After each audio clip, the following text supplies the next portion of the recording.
Hello everyone, welcome to Sankalp Learning Solution. Let us see question number 7 of chapter hydrocarbon. Ethyl chloride is treated with alcoholic KOH.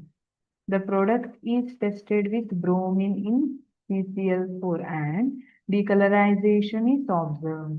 The compound that caused decolorization belongs to which class? ಸರಿ ಹಾಗಿದ್ರೆ ಇಲ್ಲಿ ethyl chloride CH3Cl CH3CH2Cl ethyl ಅಂತ ಹೇಳಿದ್ದಾರೆ. ethyl chloride treated with alcoholic KOH. alcoholic KOH ಇದೆ ಅಂದ್ರೆ yes dehydrohalogenation beta elimination ಅನ್ನ ಮಾಡಬೇಕು. So product ಯಾವ ಫಾರ್ಮ್ ಆಗಿರುತ್ತೆ ಅಂಡ್ ಅದು ಡಿಕಲರೈಸೇಷನ್ ಮಾಡುತ್ತೆ ಅಂತ ಹೇಳ್ತಿದ್ದಾರೆ. So the product should be unsaturated. Therefore, option A is wrong. Option A ಅನ್ನ ನೀವು ಎಲಿಮಿನೇಟ್ ಮಾಡ್ಬಿಡ್ಬೋದು. ಈಗ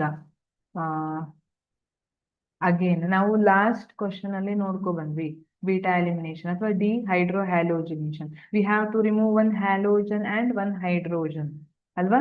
ಇಲ್ಲಿ Cl ಅನ್ನ ರಿಮೂವ್ ಮಾಡ್ತೀನಿ, ಇದರಿಂದ ಒಂದು ಹೈಡ್ರೋಜನ್ ಅನ್ನ ಬೀಟಾ ಹೈಡ್ರೋಜನ್ ಅನ್ನ ರಿಮೂವ್ ಮಾಡ್ತೀನಿ. So I get CH2 double bond CH2.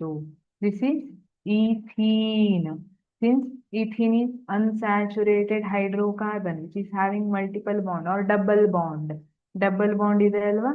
So ಇಲ್ಲೇನಾಗುತ್ತೆ when it is reacted or treated with bromine in CCl4 ಅದು ಬ್ರೋಮಿನ್ ಅನ್ನ ಡಿಕಲರೈಸ್ ಮಾಡುತ್ತೆ.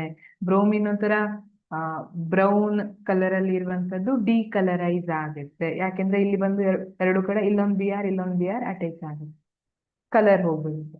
So correct option is option C alkene. Option B is wrong, option D is wrong, option C is correct. Thank you.